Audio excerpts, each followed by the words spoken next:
국제사회에서 바라보는 우리나라의 사회 지표를 보겠습니다. 국가별 부패 지수가 OECD 국가 가운데서 최하위 수준 27위입니다. 그리고 정부 정책 결정 투명성은 세계 172나라 가운데 123위입니다. 부동산 시장의 투명성 역시 51개국 가운데 34위입니다. 회계의 투명성 역시 60개국 가운데 최하위 수준인 58위입니다. 이런 수준이라면은 3050 클럽에 가입하더라도 국민의 삶은 좋아지지 않을 것이다 하는 예측이 되는데, 총리께서는 우리나라의 각종 사회 지표가 이렇게 뒤처지는 이유가 뭐라고 생각하십니까? 기본적으로 이제 짧은 시간 안에 고도 성장을 하면서 쉽게 말하면 많은 부패 요소들이 산재해 있었다 이렇게 보였습니다. 그래서 그동안 정부가 부패 척결을 위해서 많은 노력을 했지만 아직도 국민들의 인식 속에는 과거로부터 계속된 부패의 적폐 이런 것들이 여전히 남아 계시는 것 같고, OECD나 이런 쪽에서 이제 그 조사를 할 때도 부패 지수 조사를 할 때도 이런 부분이 정량적인 측면보다는 정성적인 측면에서 평가가 많이 됐기 때문에 그런 문제가 있다고 그런 문제도 있다고 생각을 합니다. 그리고 또 이제 기본적으로 우리 기업 성장하면서 여러 가지 복잡한 기업 지배 구조 이런 것들이 또 구조적인 또 바탕이 된 부분들도 있습니다. 저희 정부에서는 그런 순위보다도 기본적으로 이런 지표들에 내재된 어떤 시사점들, 우리가 개선해야 될 점들을 지속적으로 찾아내고 그것을 개선하기 위한 구체적인 노력들을 가고 있고 앞으로 더 노력하도록 하겠습니다. 네, 아까 우리 부의장님께서 답변을 좀 짧게 해달라고 하셨는데. 네. 부패 지수가 높다는 것은 우리 사회가 아직도 절차적 민주성, 그리고 공정성, 투명성이 담보되지 못하고 있다는 거 아니겠습니까? 그런데 부족함이 아직 있다고 봅니다. 절차적 민주성과 공정성, 투명성을 확보하여 열심히 땀 흘려 노력하는 국민들에게 더 많은 기회를 제공해야 된다고 생각합니다. 총리께서도 동의하시죠? 예, 동의합니다. 그럼 우리 사회가 이러한 절차적 민주성과 투명성을 확보하려면 가장 시급한 과제는 무엇이라고 생각하십니까? 기본적으로는 법의 미비점들이 보완되어야 될 것이고, 두 번째는 국민들의 인식도 또 개선되어져야 될 것이고, 세 번째는 범법 필벌에 그런 원칙이 세워져 가는 것이 의미가 있다고 생각합니다. 예, 저는 공정하고 투명한 사회를 만들기 위한 핵심 과제는 이 법을 통해 사회적 룰을 만드는 이곳 국회와 이를 집행하는 정부의 혁신에 있다라고 보고 있습니다. 특히 정치가 바로 서고 그 본연의 역할에 충실하도록 하는 것이 우선이다라는 생각을 합니다. 우리나라가 그 갈등 지수가 매우 높다, 사회적 갈등 지수가 매우 높다는 것은 잘 알고 계실 겁니다만은 OECD 국가 가운데서 두 번째로 높습니다. 2010년 기준으로 했을 때 사회적 갈등 비용이 무려 246조에 달한다고 합니다. 저는 이 사회적 갈등을 조정하고 완화해야 되는 것이 정치라고 생각합니다. 정치는 사회적 갈등을 조정하는 것이 아니라 조정하는 것이라고 저는 생각하는데, 총리 생각은 어떻습니까? 예, 의원님 말씀에 공감하고 또 정부의 책임도 중요하다고 생각합니다. 사회적 갈등 해소를 하기 위해서는 정치 개혁과 부패 척결은 가장 시급히 해결해야 될 문제라고 생각하는데 동의하십니까? 예, 가장 중요한 핵심 과제입니다. 총리께서는 각 정당의 국민의 세금이 나가는 정당 국고 보조금이라는 말씀을 들어보셨습니까? 예, 알고 있습니다. 설명을 좀 해주시겠습니까? 정당의 자율성과 또 효율성 등을 감안해서 정당이 정상적으로 부정한 뇌물이나 이런 것에 연루되지 않고 정상적으로 활동할 수 있도록 그렇게 국가에서 국고로 지원하는 보조금을 말합니다. 1982년부터 지금까지 국고 보조금이 얼마나 투입됐는지 아십니까? 정당 국고 보조금이. 총액을 집계해서 관리하지는 않습니다. 그래서 매년 많게는 적게는 300, 많게는 8, 900억 정도가 지급되는 걸로 알고 있습니다. 33년간 지급된 국고보조금이 무려 1조 2천억입니다. 그런데 33년간 단 한 번도 감사원 감사를 하지 않았습니다. 총리, 국고보조금을 받는 곳은 감사를 하는 거죠, 당연히.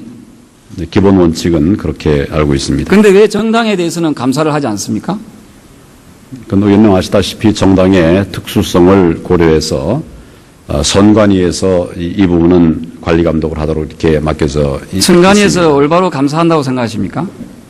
뭐 나름대로 노력을 하고 있는 것으로 저는 알고 감사원 있습니다. 그리고 정부는 직무 해태 내지는 직무 유기를 하고 있다고 보고 있습니다. 독일의 경우에는 연방감사원에서 해마다 일정한 시기마다 감사를 하고 있습니다. 아시겠습니까? 예, 그리고 그럼, 따라서 저는 감사원법 제23조에 의해서 감사원에 총리께서 특별감사를 실시하라고 지시할 것을 요청합니다. 어떻게 하시겠습니까? 그럼 감사원의 특수성이 있고 관련 규정을 좀 살펴봐야 되겠습니다만은 여러 가지 고려할 사항들이 있기 때문에 지금 내려서 바로 말씀을 드리기는 좀 쉽지 않은 난제입니다. 지금 이 방송을 국민들이 다 보고 있습니다. 해마다 수백억씩 정당에 국고보조금이 나가고 있는데 단 한 번에 감사원 감사를 하지 않는다 하는 것은 이거는 매우 큰 문제가 있다고 생각합니다. 그래서 다음 본회의 전까지 특별감사 계획안을 본회의원에게 제출해 주시기 바랍니다. 그건 저희가 계획안을 만들기 어렵기 때문에 부처들과 상의를 해보겠습니다. 참고로 말씀드리겠습니다. 이탈리아의 경우에는 2013년 정당 국고보조금을 지원을 폐지를 했습니다. 그리고 미국의 경우에는 대통령 선거를 제외한 일상적인 경우에는 정당 국고보조금을 지원하지 않는 구조입니다. 그래서 이 부분을 참조하셔가지고 우리 당의 정당 개혁에도 우리 정부도 적극적인 참여를 협조를 해 주실 것을 당부의 말씀을 드리겠습니다. 다음은 예. 의원 정수의 적정성에 대해서 말씀드리겠습니다.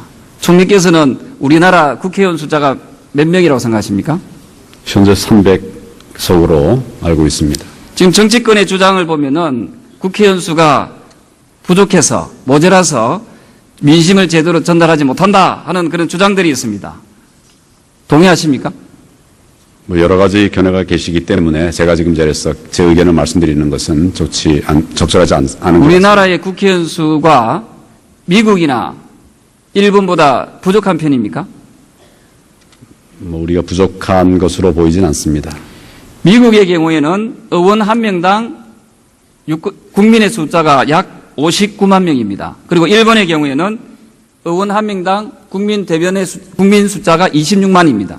우리나라는 의원 한 명당 국민의 숫자가 17만 명입니다. 이것을 저희가 한번 환산을 해봤습니다. 미국의 기준으로 했을 때 우리나라는 적정한 의원 수가 몇 명인가 아십니까?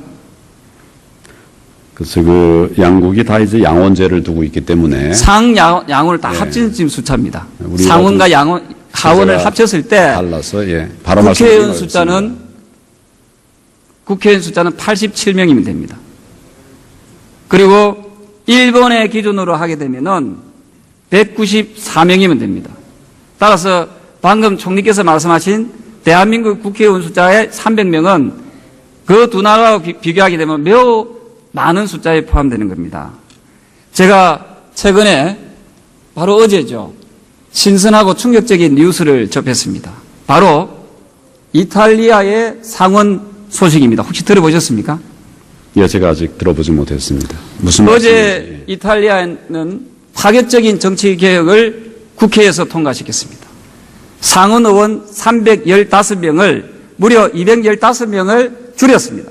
그래서 100명으로 줄임으로써 이탈리아 국민들의 정치 개혁의 열망을 이탈리아 의회가 스스로 기득권을 내려놓으면서 완성짓게 나가고 있습니다. 저는 우리 대한민국도 저는 그런 방향으로 가야 된다라는 생각을 합니다. 총리, 의원 숫자를 줄이는 방안이 여러 가지 방법이 있습니다만은 가장 현실적인 방안을 제가 제시하고자 합니다. 1963년도에 비례대표제를 도입한 취지가 무엇입니까? 다수 대표제와 소수 대표제의 단점들을 보완하기 위해서 비례대표를 도입한 것으로 알고 있습니다. 죄송합니다만 1963년도에 비례대표를 도입한 이유. 저는 그렇게 알고 있는데 뭐 다른 의견이 다른 게 6대 있으면 때 말씀해 주시기 바랍니다. 비례대표제를 도입한 이유는 전문성 도입이 최우선이었습니다. 그런데 이것이 중간에 비례대표제가 또 폐지된 적도 있습니다, 사실은. 그러다가 다시 부활한 거지요. 예, 그렇게 알고 있습니다. 예. 근데 지난 50년간 이곳 국회가 많이 발전했습니다. 2007년도에 입법조사처가 만들어졌습니다. 연간 130억씩 예산이 나갑니다. 그리고 전문성 있는 보좌진들이 대폭 충원이 됐습니다. 따라서 이제는 원래의 비례대표의 취지였던 전문성 도입의 취지는 지금 퇴색되어 버렸습니다. 그리고 한 언론의 몇 개의 언론에 의하면은 지금의 비례대표는 지역구 출마를 발판하기 위한 하나의 악용되고 있다, 이런 비판의 목소리가 있습니다. 19대 국회에 입성한 비례대표들 가운데 52명 가운데 무려 45명이 지역구 출마를 준비하고 있습니다. 87%에 해당하고 있습니다. 총리께 묻겠습니다. 국회의원의 정의가 무엇입니까?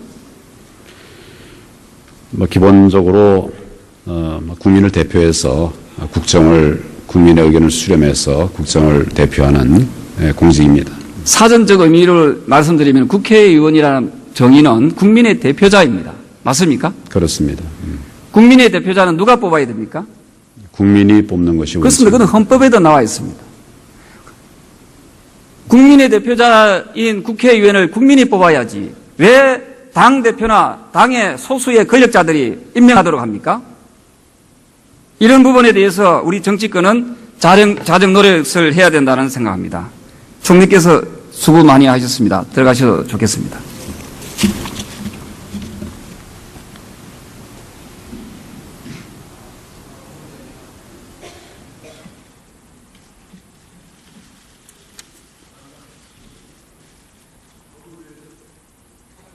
사랑하는 국민 여러분, 그리고 정가변 국회의장님을 비롯한 선배 국회 부의장님을 비롯한 선배 동료 의원 여러분, 우리 헌법 제1조 2항에는 대한민국의 주권은 국민에게 있고 모든 권력은 국민으로부터 나온다라고 적시되어 있습니다. 국회의 권력 역시 예외일 수 없습니다. 지금 대한민국 국민 여러분께서는 국회의원 정수를 줄여주기를 간절히 원하고 있습니다. 우리 정치권은 더 이상 말로만 혁신이니 개혁이니 하지 말고 국민이 바라는 국민을 위한 진정한 혁신을 이루는 데 적극 앞장서야 합니다. 우리 스스로가 자정 노력을 해야 합니다. 비례대표제를 폐지하여 전체 의원 정수를 줄여 나갑시다. 의원 정수를 줄이는 일이야말로 국민으로부터 외면당한 제19대 국회가 국민을 위해 할 수 있는 마지막 소임입니다. 헌법 제46조 2항에 의하면 국회의원은 국가 이익을 우선하여 양심에 따라 직무를 행한다고 되어 있습니다. 국회의원은 자신이 속한 정파나 계파의 이익이 아니라 국민의 대표자로서 국가의 이익과 국민의 이익을 대변하는 책무가 있습니다. 지금의 사항은 권력별 비례대표 문제를 논하거나 국회의원 정수 확대를 논할 때가 아닙니다. 연간 정당 국고보조금에 755억 원이 들어가고 있습니다. 비례대표제 운영비에 연간 345억 원이 들어가고 있습니다. 정당 국고보조금과 비례대표제를 폐지함으로써 발생하는 약 1,100억 원의 예산을 청년 일자리 창출에 투입하자는 제안을 여러분께 드립니다. 정치권의 신뢰 회복을 통하여 우리 사회의 통합과 대한민국의 발전이 이루어지길 기대합니다. 경청해 주셔서 감사합니다. 고맙습니다. 하는 것이 의미가 있다고 생각합니다. 예, 저는 공정하고 투명한 사회를 만들기 위한 핵심 과제는 이 법을 통해 사회적 룰을 만드는 이곳 국회와 이를 집행하는 정부의 혁신에 있다라고 보고 있습니다. 특히 정치가 바로 서고 그 본연의 역할에 충실히 하도록 하는 것이 우선이다라는 생각을 합니다. 우리나라가 그 갈등 지수가 매우 높다. 사회적 갈등 지수가 매우 높다는 것은 잘 알고 계실 겁니다만은 OECD 국가 가운데서 두 번째로 높습니다. 2010년 기준으로 했을 때 사회적 갈등 비용이 무려 246조에 달한다고 합니다. 저는 이 사회적 갈등을 조정하고 완화해야 되는 것이 정치라고 생각합니다. 정치는 사회적 갈등을 조정하는 것이 아니라 조정하는 것이라고 저는 생각하는데 총리 생각은 어떻습니까? 예, 의원님 말씀에 공감하고 또 정부의 책임도 중요하다고 생각합니다. 사회적 갈등 해소를 하기 위해서는 정치 개혁과 부패 척결은 가장 시급히 해결해야 될 문제라고 생각하는데 동의하십니까? 예, 가장 중요한 핵심 과제입니다. 총리께서는 각 정당의 국민의 세금이 나가는 정당 국고 보조금이라는 말씀을 들어보셨습니까? 예, 알고 있습니다. 설명을 좀 해주시겠습니까? 정당의 자율성과 또 효율성 등을 감안해서 정당이 정상적으로 부정한 뇌물이나 이런 것에 연루되지 않고 정상적으로 활동할 수 있도록 그렇게 국가에서 국고로 지원하는 보조금을 말합니다. 1982년부터 지금까지 국고 보조금이 얼마나 투입됐는지 아십니까? 정당 국고 보조금이. 총액을 집계해서 관리하지는 않습니다. 그렇지만 매년 많게는 적게는 300, 많게는 8, 900억. 쉽게 말하면 많은 부패 요소들이 산재에 있었다 이렇게 보였습니다. 그래서 그동안 정부가 부패 척결을 위해서 많은 노력을 했지만 아직도 국민들의 인식 속에는 과거로부터 계속된 부패의 적폐 이런 것들이 여전히 남아 계시는 것 같고 OECD나 이런 쪽에서 이제 그 조사를 할 때도 부패 지수 조사를 할 때도 이런 부분이 정량적인 측면보다는 정성적인 측면에서 평가가 많이 됐기 때문에 그런 문제가 있다고 그런 문제도 있다고 생각을 합니다. 그리고 또 이제 기본적으로 우리 기업 성장하면서 여러 가지 복잡한 기업 지배 구조 이런 것들이 또 구조적인 또 바탕이 된 부분들도 있습니다. 저희 정부에서는 그런 순위보다도 기본적으로 이런 지표들에 내재된 어떤 시사점들, 우리가 개선해야 될 점들을 지속적으로 찾아내고 그것을 개선하기 위한 구체적인 노력들을 가고 있고 앞으로 더 노력하도록 하겠습니다. 네, 아까 우리 부의장님께서 답변을 좀 짧게 해달라고 하셨는데. 네. 부패 지수가 높다는 것은 우리 사회가 아직도 절차적 민주성 그리고 공정성, 투명성이 담보되지 못하고 있다는 거 아니겠습니까? 그런데 부족함이 아직 있다고 봅니다. 절차적 민주성과 공정성, 투명성을 확보하여 열심히 땀 흘려 노력하는 국민들에게 더 많은 기회를 제공해야 된다고 생각합니다. 총리께서도 동의하시죠? 예, 동의합니다. 그럼 우리 사회가 이러한 절차적 민주성과 투명성을 확보하려면 가장 시급한 과제는 무엇이라고 생각하십니까? 기본적으로는 법의 미비점들이 보완되어야 될 것이고 두 번째로는 국민들의 인식도 또 개선되어져야 될 것이고 세 번째는 범법 필벌에 그런 원칙이 세워져 가는 국제사회에서 바라보는 우리나라의 사회 지표를 보겠습니다. 국가별 부패 지수가 OECD 국가 가운데서 최하위 수준이 27위입니다. 그리고 정부 정책 결정 투명성은 세계 172나라 가운데 123위입니다. 부동산 시장의 투명성 역시 51개국 가운데 34위입니다. 회계의 투명성 역시 60개국 가운데 최하위 수준인 58위입니다. 이런 수준이라면은 3050 클럽에 가입하더라도 국민의 삶은 좋아지지 않을 것이다 하는 예측이 되는데 총리께서는 우리나라의 각종 사회 지표가 이렇게 뒤처지는 이유가 뭐라고 생각하십니까? 기본적으로 이제 짧은 시간 안에 고도 성장을 하면서